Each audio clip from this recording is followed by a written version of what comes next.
Hello, world singers. My name is Brooke. And I'm Tyler. And this is Cosmere Conversations.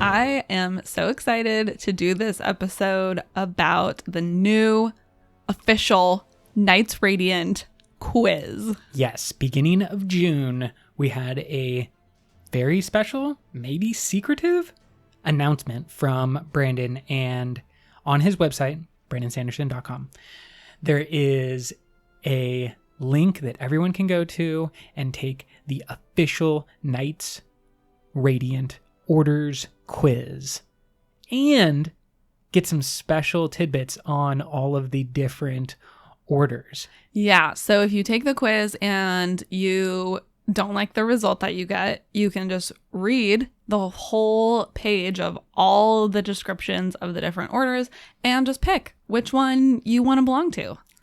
We are going to go over each of the orders, kind of pick out some of the things that we didn't know, because clearly there are some orders that we know a lot about from our main characters in the Stormlight Archive. But there have been a lot of orders that we basically have no information about, and this new page on the website has given us a ton of new info about the Knights Radiant orders.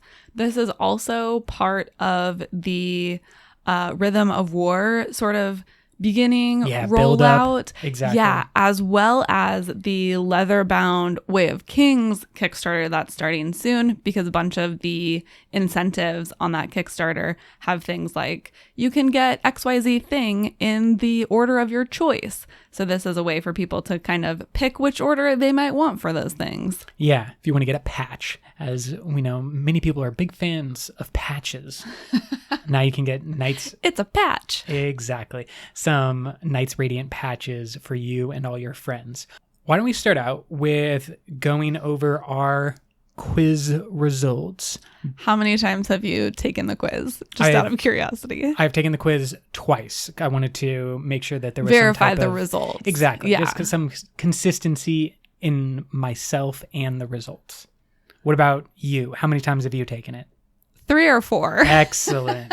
Requiring a tiny bit more convincing that it was accurate. Now, no, mostly I just really liked taking the quiz. You're a big quiz kid. I am a quiz kid. Back in the day, it would have been like those the Facebook quizzes and the MySpace quizzes. Oh yeah. And like all the just great which character are you quizzes that have Big existed. time. Everybody knows what I'm talking about. You did them too, and you passed them around, and this is why nobody's on Facebook anymore. This is exactly what happened. So we're going to try to keep it informational and not nonsensical too much. What order of Knights Radiant did you get? Or I guess get most often. Did you have any differences? I did not. I got Very extraordinarily consistent results. So, I mean, I guess that's good. Yeah, you're a consistent person. And this was great because I have been, really deeply thinking for a while about what Knights Radiant order I would belong to. Because there's a little bit of overlap in some of these orders, which we'll talk about as we start sort of diving in. But my primary question was, am I an edge dancer or am I a light weaver?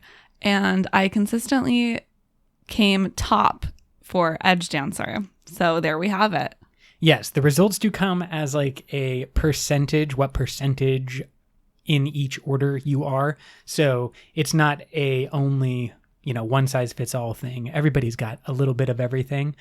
But you, edged out the other orders to become an edge dancer. Yeah, the big surprise was that my second most popular or whatever, however we want to say that, is Windrunner, which I don't know, I've just never really thought about identifying with. Not that I don't like to protect people, but... To be fair, I mean, looking at your results, Windrunner and Lightweaver are statistically tied. If we're giving a margin of error. In this iteration of the quiz, yes. Ah, got you. But yeah, it's it's pretty close, number 2. I think it could have gone either way. I think, too, the kind of nice thing about this quiz is that it breaks out of the characters that we see in the books a little bit, right? So, like, I think for me, maybe it was hard to imagine myself as a Windrunner because the only one that we know of is Kaladin. And I am not like Kaladin really at all. So I think the great thing about both the quiz and these descriptions is that it allows for a little bit more color and gray area that we previously haven't really seen in the books. Yeah, as far as summaries of the orders go, this is the best example because the characters in world are all discovering these orders for the first time. And this is, outside that situation, and Brandon giving us like direct knowledge. And I think it is important to remember that there is always been variation in the orders, and that it's not a strict personality type or like a strict or easily identifiable kind of characteristics. It is... There's a lot of variation. Yeah, exactly. So you got the edge dancer for sure. Way to go on that. Now, our edge dancer in the story right now is Lift. She's our number 1 edge dancer. And, if Lift was allowed to grow up, I could totally see you as like an adult Lift. Because I'm awesome. And because you really like to eat pizza. Which pizza, pancakes, it's kind of the same thing. And it does turn into energy. Yeah, exactly. So, basically the same. Basically the same. I think it's all going to work out. Do you want to hear directly from me, or do you want to dive right into the... No, man. summaries? Tell me your quiz results. Okay. My quiz results. I guess I will kind of follow you and do the top 3 results. Yeah. I will point out that each of my top 3 results are a higher percentage than any of your top 3 results, which you're like more balanced across all the orders, and I'm like very strongly in some orders and then very not in other orders. That's very interesting because I feel like in life I am a more extreme person than you are, but the quiz says otherwise. Exactly. The quiz is unveiling the secrets. The truth has come out. Okay, so my number 1 by far is Windrunners. Hardcore. Yeah. I mean, we knew you were a Windrunner. It wasn't a big secret, but maybe we will when we do the summaries, and we'll kind of talk more in depth about Windrunners. Obviously, Kaladin is our number 1 Windrunner, and I think that there is some interesting tidbits to be picked out that are kind of important. We'll come back to in a moment. Okay. And then my next order was the Stone Wards. Nice. Yeah. Headed by Telenalot. Exactly. We haven't seen a lot of direct Stone Wards. We have, I think there's one in a vision that Dalinar sees in Oathbringer. Yes. And there is heavy speculation that Rock is the Stone Ward that has peeked out right at the end of Oathbringer. We'll come back to why and give our evidence in a second. My last order in my top 3 is Bondsmith, which is Unity, Dalinar. Seemingly, from what we know now, only 3 Bondsmith can exist at any one time. So different than all the other orders in that way. They also bond the Super Spren or the Big Spren. Bondsmiths are really unique in a few different ways that we'll discover shortly. Okay, so now let's just go down the list and give ourselves a little summary from Brandon, direct from Brandon. You don't even need to go to the website. You can just be right here and get all the information. And then we'll throw in a couple of tidbits as we go. Cool. I will say, too, as we start this, something I thought was really cool about the page here and the descriptions of the orders is we got sort of a tagline for each order, or like a mission statement, very direct and crystallized into what that order stands for. And I thought that was cool. So let's start off with the first one, the Windrunners. What's their tagline? I will protect. Awesome. Now we know a lot about the Windrunners, but what Brandon has written is that Windrunners tend to attract big sibling types. You are the oldest. Makes a lot of sense. Kaladin as well, looking to protect those who are defenseless, like Tien originally, and then all the people that he comes across in his life that he wants to protect. But also more broadly, just fighting for what they believe in, standing up for their beliefs. Right. Yes. Yeah, which I thought was cool. Yeah, I think anyone following the Stormlight Archive knows plenty about the Windrunners. However, I like the aspect that Brandon included, which was a lot more how the orders were used maybe in the past, the more military times. I liked that too.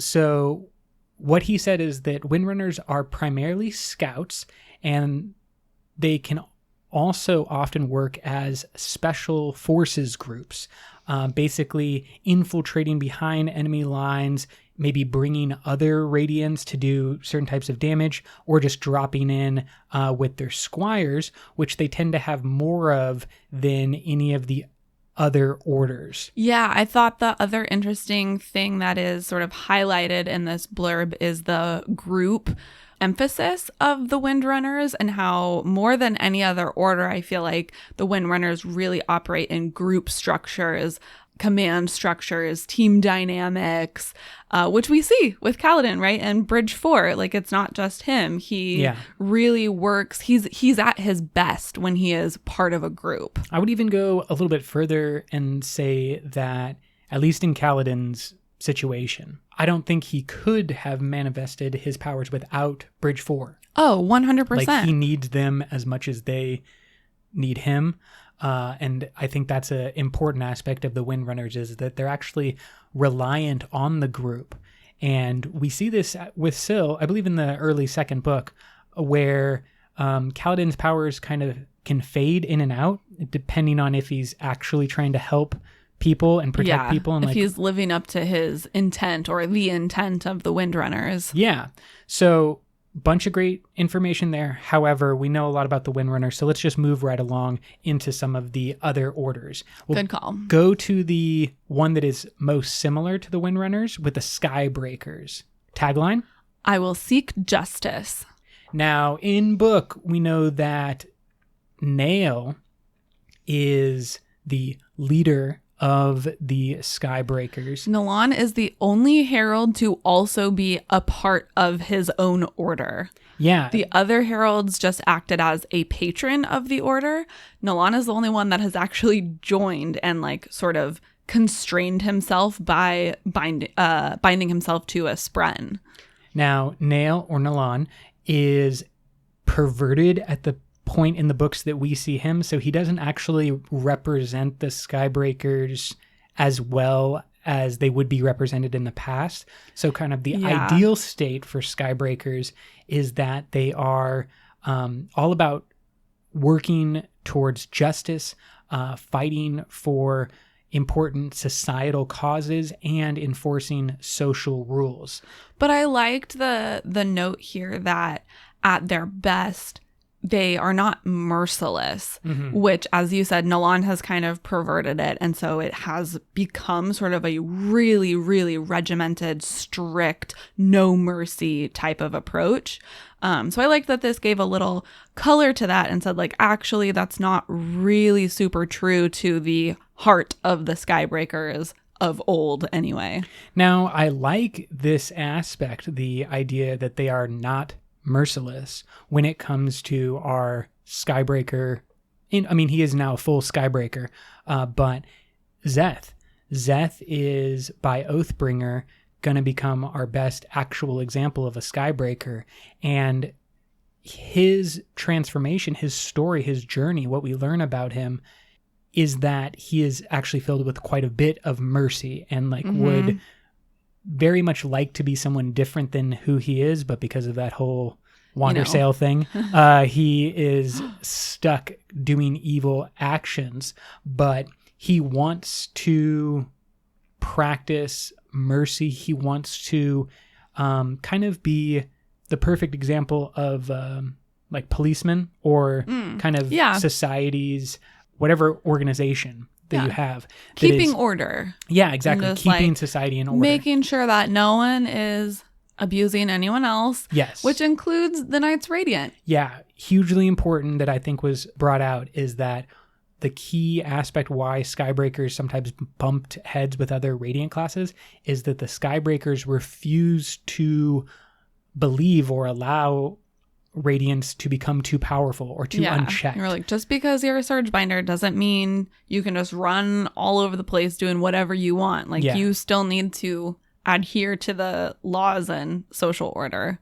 So when it comes to the question of like, who watches the Watchmen, if the Knights Radiant are our Watchmen, the Skybreakers are the ones who watch the Watchmen. I'm just pulling every reference out. Yeah. Next, we have the Dustbringers tagline. I will seek self-mastery. So interesting. This one really surprised me, the direction that it went in, which was kind of nice because I think the Dustbringers have always seemed sort of like the scary Knights Radiant order. Like, if you have this, power for good, these heroes that are going to save the world, why is one of them like all about destruction? Yeah, and they actually don't favor the name Dustbringers. They prefer the name Releasers. And it's kind of, I feel, the idea of like preservation and ruin. Like, nothing can change if nothing gets a little bit destroyed. Yeah, I definitely agree with that and see a lot of similarities to like they're the ruin or from Hindu mythology, Shiva character. And that intent is paired with the intent of sort of personal responsibility or personal restraint, that the order that has been given the power to destroy has to adhere to these principles and oaths of self-restraint and self-mastery so that it doesn't get out of hand. They have a couple of interesting aspects just about their order. Their powers do not all manifest at the beginning of their journey. Yeah, like we see Shalon, even when she is a little baby radiant, she can sort of access both of her surges, transformation and illumination. Not well, but she can. Yeah, they're both available for most of the other Radiant orders, but Dustbringers, because of the immense power and immense destructive potential of their abilities, they only receive new abilities as they progress in their ideal state. Oaths. Yeah, exactly. What I loved, again, bringing it back to the military aspect, is that Dustbringers were often used as artillery and sometimes very mobile artillery. If you can have your Windrunners take a Dustbringer over or behind enemy lines to a certain strategic location, and then the Dustbringers would lay waste to an area. Certainly very powerful, maybe a little bit more of a delicate order, not really doing your up close and personal type of fighting, but having that more kind of strategic look at the battlefield. Yeah, they're like a tool. Yes, an important tool, obviously, in any military, but I think that this concept of control and precision and understanding of themselves is a great just kind of exploration of a different way to talk about the same thing that all the other orders are getting at as well. Totally. I like the emphasis here too on it like attracts people who are tinkerers or, engineers, I guess maybe we would think of them, like people who like to break things down to figure out how they work and then put them back together. It just adds, again, some color and variation to what previously seemed like they just destroy stuff. Exactly. Again, in like a modern military, you have combat engineers who are responsible for both like building bridges and destroying bridges. Yeah. Like you got to have both. Okay, so your Radiant class is the Edge Dancer. Edge Dancers represent. I will remember. Now, Edge Dancers in the story are represented by Lift. As we mentioned, the powers that they have make them incredibly graceful and some of the most kind of beautiful fighters. We have a lot of... It does say that they have skilled prowess in combat. Yeah, and I kind of see, obviously Lift, we haven't seen a lot of her combat skills. She paddles a lot around places. But Lift is such an outlier. Imagine, okay, but here it is. It's imagine Adolin's dueling ability with the powers of someone like Lift. Yeah, no, that's a great call. We don't know if Adolin is going to become a full edge dancer or what is going on with him, but I think that's a great call of like his finesse at dueling is a great image for the edge dancers. Yeah, so Lift isn't our best fighting example, but maybe like Adolin with powers would be. And I think that the edge dancers and their call, their tagline, I will remember, is such an important concept to intertwine in the Knights Radiant that the common folk, the normal people need to be remembered and thought of, to the point when in the past, edge dancers were used as like they were given assignments to watch over certain towns. Yeah, I love that. They were like all about the civilians, basically. And it was like, okay, we can't get too zoomed out fighting this big scale war that we forget about the people that exist in between that. You know, don't lose the trees for the forest, kind of.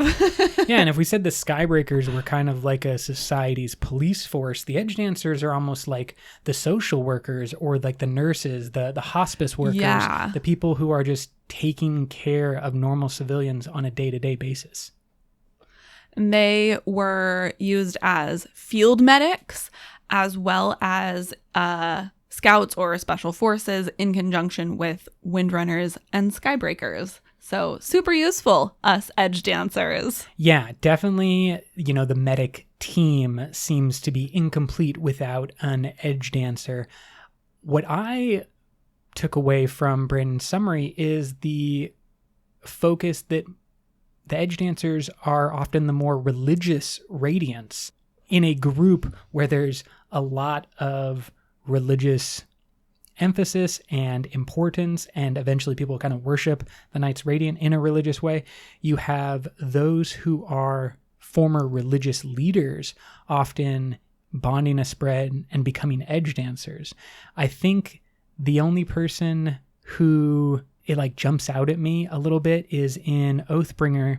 We have the Ardent, who was a former soldier in Dalinar's army, and saw the atrocities that Dalinar ordered and committed, and he committed them along with Dalinar. And then instead of continuing, he retired to the Ardentia. Yeah. I could totally see him being like the, not necessarily leader of the edge dancers, but just like the older, another different version of Lift. Like that guy kind of represents some aspect that Brandon's trying to get across here. Totally. Good pull.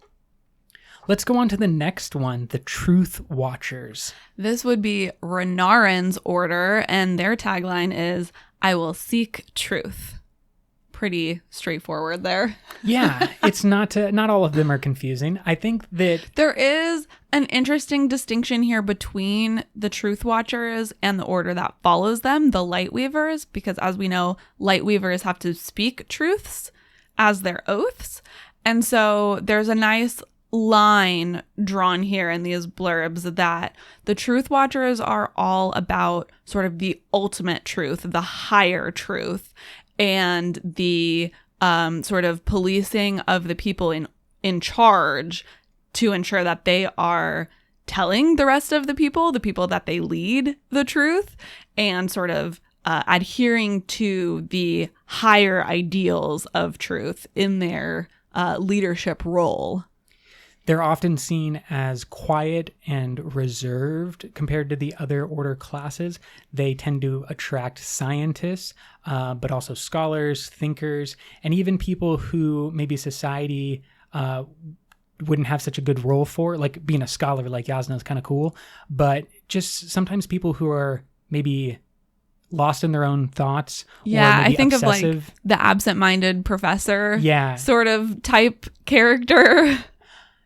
Renarin obviously checks a lot of these boxes, as he is both a quiet and reserved individual, but also someone who is lost in his own thoughts and, you know, kind of has that scholarly bent as well.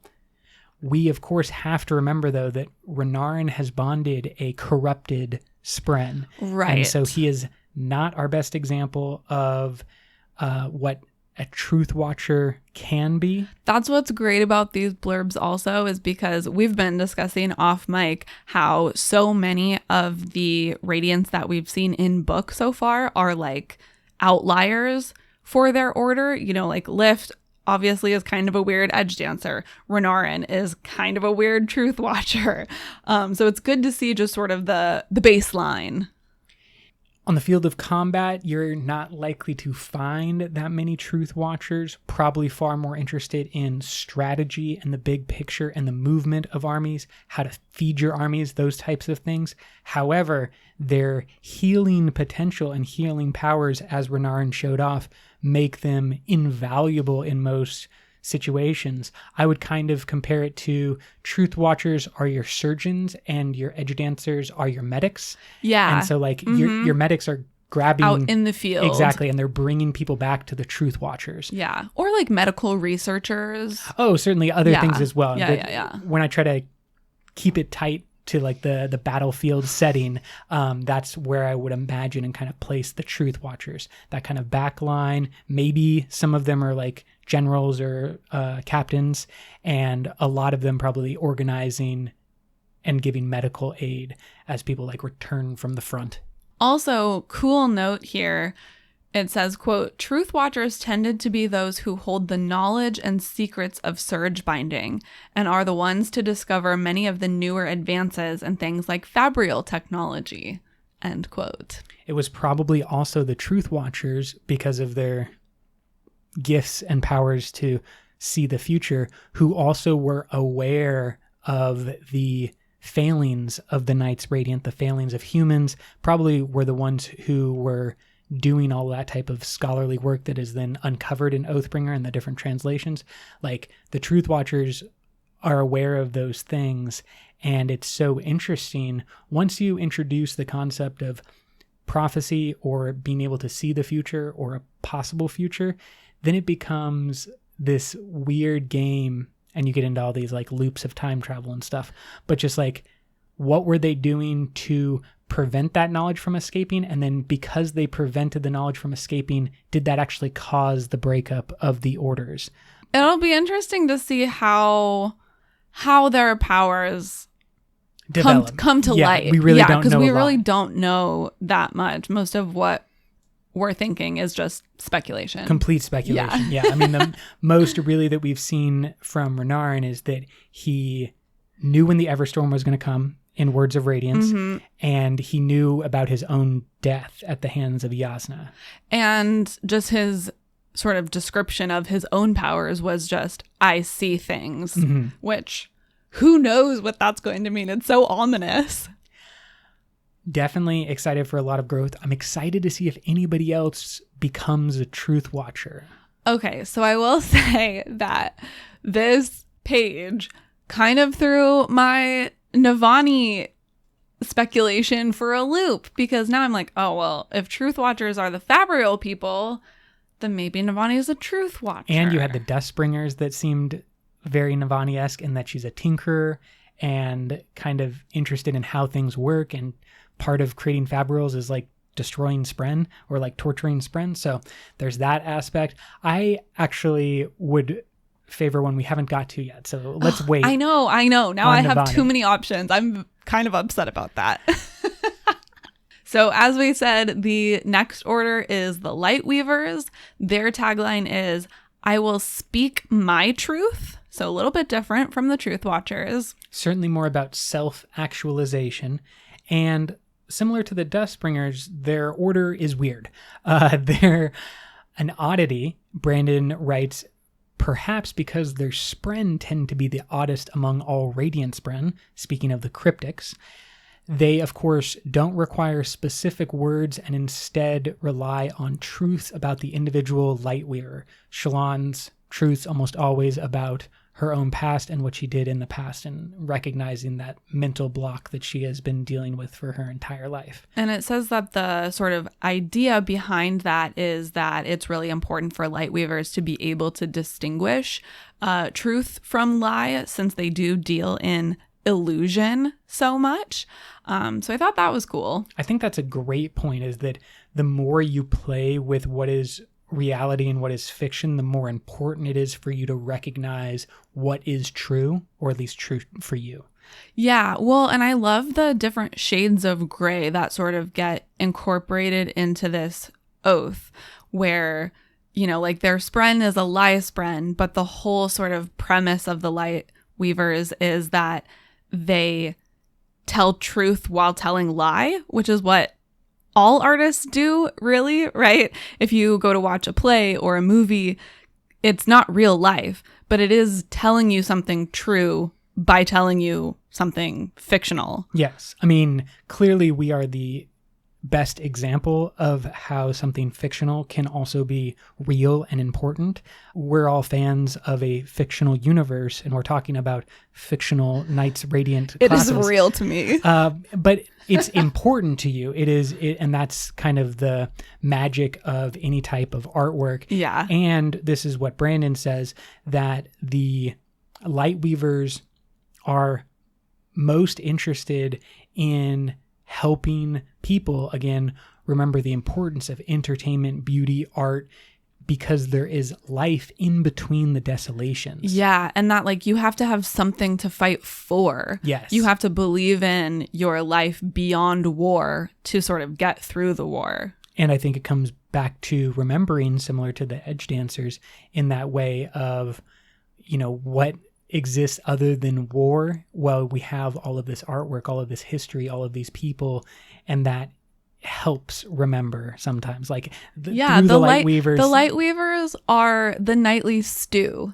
that Bridge 4 has. That's a great Just way like to see it. The most ancient and wonderful, you know, gathering of humans around food, telling stories. It is both very simple and yet very important. Yes. And just to add their role in a war capacity, they are usually used as spies. Spies, clearly a big part of any type of military. I also think that we have to admit that we've seen a far more active role for Shallan in a military setting, where she was projecting and transforming her illusions to give them weight at the end of Oathbringer. Well, that, I believe, is only in conjunction with Dalinar, yes? I think that what we are going to find is that, yes, Dalinar has like a boosting capability. Yes, which is unique to the Bondsmiths. Yes. Only the Bondsmiths, from my understanding, are able to have a resonance point with the other orders. I don't believe that each order can resonate with all the other orders. I think they can all only resonate with the Bondsmiths. Yes. And so the Bondsmiths I see as kind of like a tuning fork, where there is all of this energy and power that's being used, and the Bondsmiths can kind of make it all work together to unify it. But I believe that basically I want to just give a little bit more credit to Shallan. She's doing something other than being a spy in a military setting. Like, her contribution was super important, and we believe it's the moment where she becomes brightness radiant and maybe achieves her fourth ideal in that moment, because she comes out of it dressed in her shard plate, and then it quickly fades away, as might happen for Lightweavers. Still speculation. Complete speculation. That's just where my feelings are right now. Always available to change my feelings as more things come to the fold. Let's go to the counterpart to Lightweavers, the Else Callers. This is Yasna in the book, and their tagline, I will reach my potential. All about reaching that potential. Gosh, that's got to be so hard for Yasna, who is like the child of, you know, the eldest child of the king who had just like conquered Elithkar. Clearly very smart from a very young age, clearly very passionate and had tons of potential, but then broke away from all of that to go her own way. Yeah, because I think that's right in line with this, though. If her intent is to reach her potential, she is dedicated to doing whatever she has to do in order to do that. And if her potential does not lie in, the same line sort of that her family is in, then she has to follow her own path. Brandon says they seek self-improvement and personal betterment in their lives, but aren't limited to one specific theme or set of ideals. This means that they are very welcoming and considered a very open order. Yeah. They tend to take a lot of people of different types. Anyone who wants to be their best can be an else caller. Yasna certainly represents kind of the scholarly side, but they also have those who are theologians and people who are interested in leadership roles, management. I thought the interesting thing here was that it mentions that some are known to set their sights on something that they want and to really go for it until they get it. And that made me wonder if this is sort of the order of politicians. Mm-hmm. Could definitely see that. Brandon says in their military capacity, they are often the best tacticians and are logistical geniuses, aided in part by their abilities to create food and water from soul casting, and for their ability to move in and out of Shadesmar. So hugely powerful. We saw a lot of this power from Yasna at the end of Oathbringer. We know that she is now the queen of Kholinar. So she's hugely significant, but the order itself has a bunch of power, and in the Desolation times, you would probably see a lot of your else callers in, I would say, positions of leadership all the way up from your lieutenants to your generals. So hugely powerful order, and we're going to see a lot more from them. Again, I wonder how many others there will be, and that's kind of one of the continual questions of this first half of the Stormlight Archive. In my reading, I've done a lot of Cosmere research lately. Yasna is currently, at least, the only else caller, because the other members of the Spren group, the Ink Spren, other than hers, refuse to bond with any humans. Yeah. So as of right now, anyway, Yasna is the only one. She has that in common with Kaladin and Syl, where from what we know right now, there is, Teft. I know Teft is the one that breaks the mold, but Syl had this breaking with her own honor spren. Oh, yes. About in that way. Yeah. And so similar. She went first. I would imagine now that we have seen honor spren, we may see some of the ink spren also break that promise and begin to bond with other humans. That's what I want. Obviously, I just want a million radiance everywhere. I think you're going to get it. Unfortunately, that also means that there's lots of death everywhere because radiance don't show up unless they're needed. So this is both a good thing and a terrible thing. That brings us to the Will Shapers. Tagline: I will seek freedom.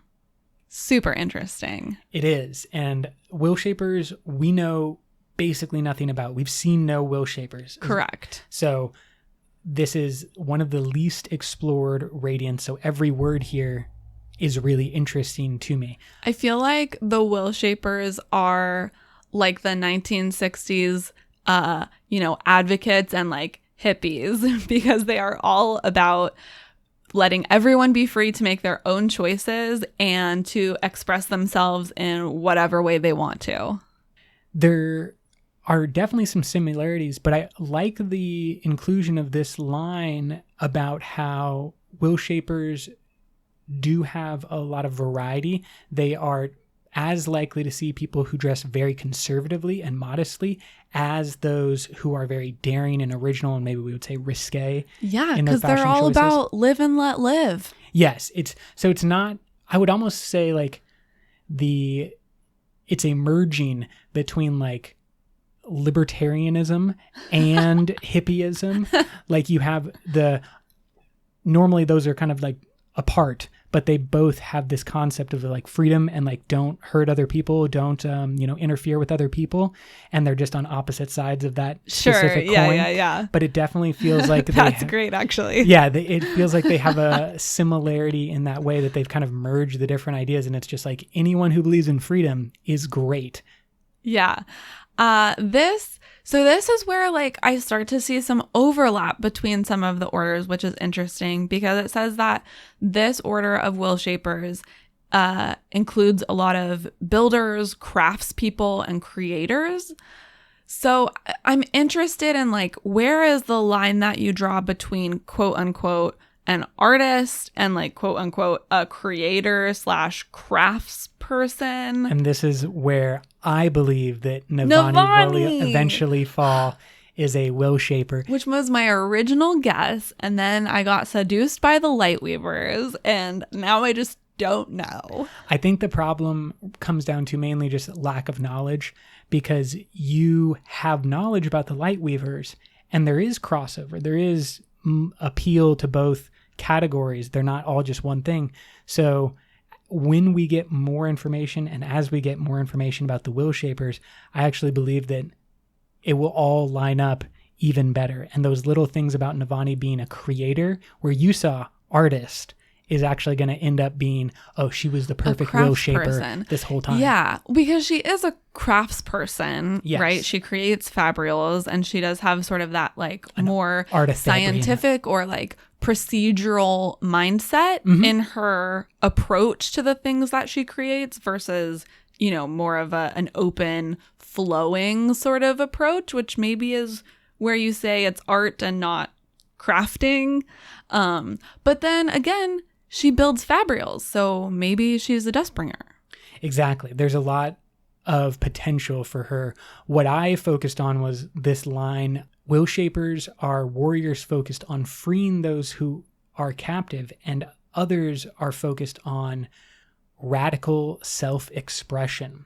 So this concept of radical self-expression appealed to me specifically when it comes to Navani and her insistence on having an open relationship with Dalinar. Like that's her. She definitely self-expression. Yeah, does not care about like the societal norms. She is all about being true to herself. So that is a point for her as a will shaper.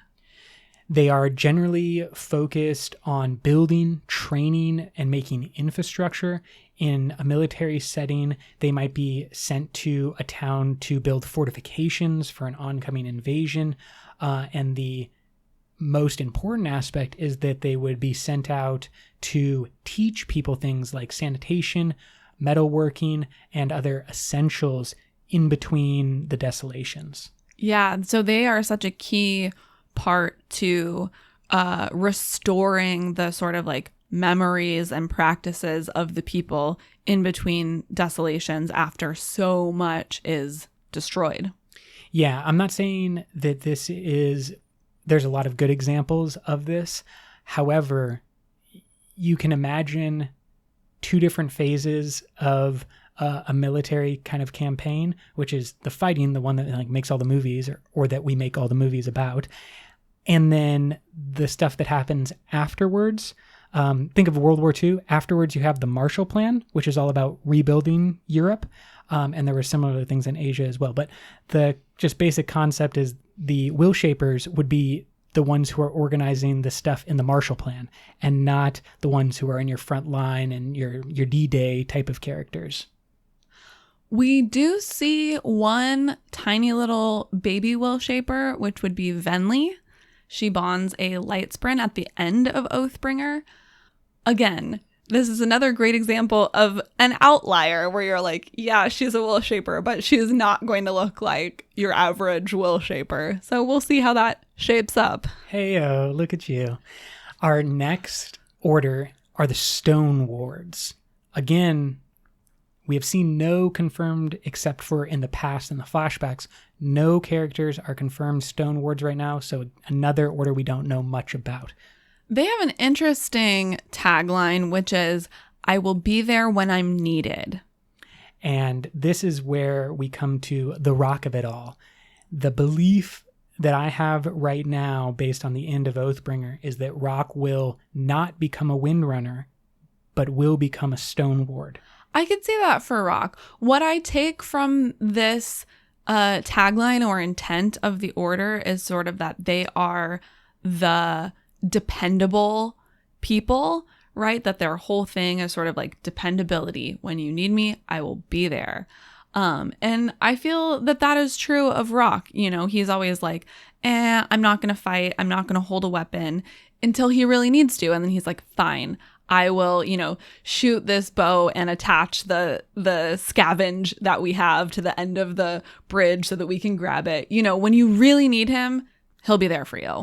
Yeah. And that's the moment that is so important at the end of Oathbringer, is that Kaladin is about to die and Rock pulls a shard bow and fires an arrow, saving Kaladin.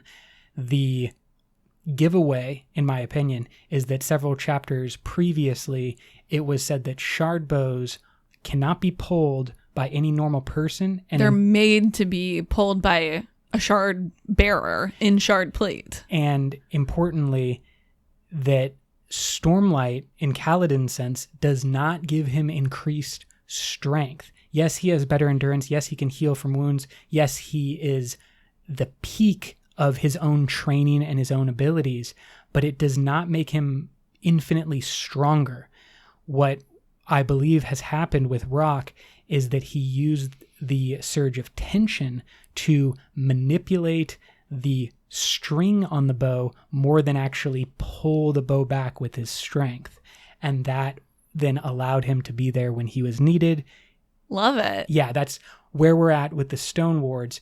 Now, when it comes to what they do in the battlefield, as Brooke said, super dependable, which is why they are often the infantry and ground troops of the Radiants, sometimes claiming to be the best and finest soldiers, which the Windrunners like to claim as well. But these are kind of the grunts of the military. Yeah, I like the overlap here of Stone Wards and Windrunners, particularly in regard to Rock. Because now that you said that, I'm seeing it everywhere. The description of them being like big team players, big on team dynamics, again, super similar to the Windrunners. So Rock, you know, is kind of sort of a part of the Windrunners in that way. And then it says that they put the well-being of others sort of before their own interests. However, they will not bend their ideals for just anything. They are very like stringent about that, which is true of Rock. Again, he's really like, nope, this is who I am. I will not fight. I like have these rules that I will follow. Yeah. But I will also be there for you. I love it. And Stone Wards were my second highest Radiant class. So I like those Windrunners. I like those Stone Wards. Dependable and protecting. That's us. Yeah. Last, but certainly not least, the Bondsmiths. Tagline is, I will unite. Clearly, this is our Dalinar character. I am unity, he says in Oathbringer, before merging all the realms together and freaking out Odium to the point where now Odium is scared of facing Dalinar, like he's doing the champion route, or seems he will be going down the champion route. So it is one of the most important orders. We already mentioned they only bond the 3 large sprens. And I think that what you mentioned about being the resonance point with other orders, or that like tuning fork, is really, really important and perfectly lines up with Dalinar's role. Clearly, we just had this great book in Oathbringer from Dalinar's perspective and moving his story along, and it's just made the Bondsmith concept so much more clear, and I hope that keeps happening for the other orders. What I think is really cool about this description is that, like I said earlier, the Bondsmiths are sort of the most unique, because obviously their spren don't really come from the exact same type like the other orders. They are just all the big spren, and then each person who bonds that spren is going to have slightly different powers.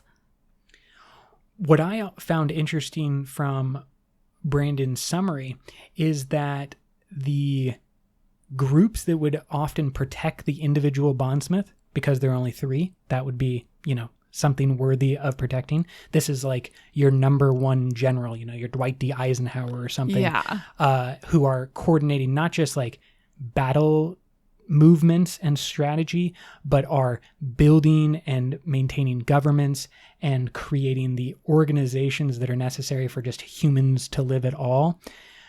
But it says that of those who were protecting the bondsmiths, they could actually be considered members of the Order of Bondsmith. Yeah. They would even swear oaths, but would never have a spren, that wasn't the point to gain surges. It was just to be bonded together in this way. Yeah, to be part of the team and to just take the oaths purely for the good of the oaths themselves, just to say those things, to, bond yourself to those ideals just for that and not for getting anything from it. Yeah, so I could see actually, while right now many of the bodyguards of the Colin family are windrunners in training, squires under Kaladin, I could actually see some of them going more with Dalinar and becoming bondsmith squires. That's interesting. Because they're very devoted to Bridge 4, but okay, think of like the Cobalt Guard would more be how I could see that happening. Because I think the Bridge 4 guys they're real Bridge 4. They're into obviously. Bridge 4. Yes. But, that other group of people that Dalinar has around him that are really, just Dalinar diehards, like, could Zeth also be like a somewhat bondsmith? Because he's real into Dalinar now. I don't think he could, because I actually don't think he is enough into Dalinar for what I'm imagining.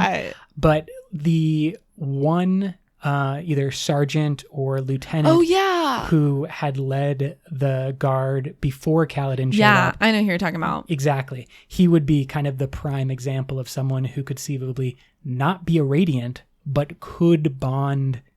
Could just say his oaths. Exactly, of the bondsmiths. We clearly have a lot of powers for the bondsmiths that we don't really understand. One of the things that we definitely see Dalinar do is to lift and fix the big stone archway. I think it's in Thaylen City, but he uses that power to kind of bind and resolve the break that had come into that stone.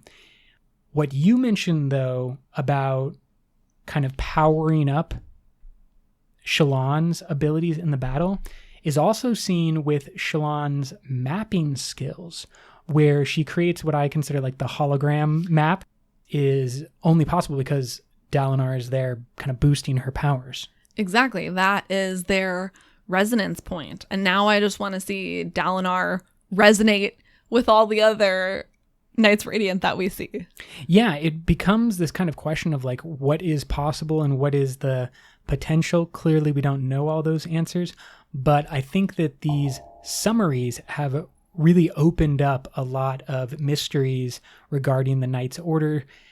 I'm guessing this is because book number 4 is going to have these revelations, or going to have a lot more revelations when it comes to the different orders of the Knights Radiant. Yeah, I mean, if we think about it, we've seen, I feel like most of them at this point, at least speculative, right? Like we have a speculative Stone Ward.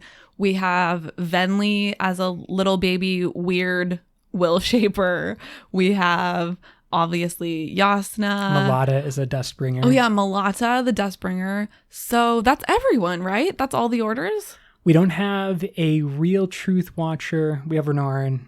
Well, I know, but that's what I have been saying. They're all a little bit weird. But in some capacity, we now have seen them all. Speculatively one of every order. I think that's correct. I think that there is one of every order, or at least a speculated one of every order. Yeah, I don't see any gaps. We got them all. Sweet. And so I imagine that the reason that this came out is solely because all of this stuff it's is all there now. Part of Rhythm of War. Oh man, I can't wait. That is November. We have a bunch of exciting things coming up, but right now we are doing the reread of Words of Radiance. Look for that episode 2 weeks after this one launches. Continue those Words of Radiance rereads. Clearly, we are going to do Oathbringer next. Remember, we already reread Edge Dancer, so if you haven't had that chance to read that novella, either go back and check out our episode or squeeze that reread in as well. Until next time, life before death, Strength before weakness, journey before destination.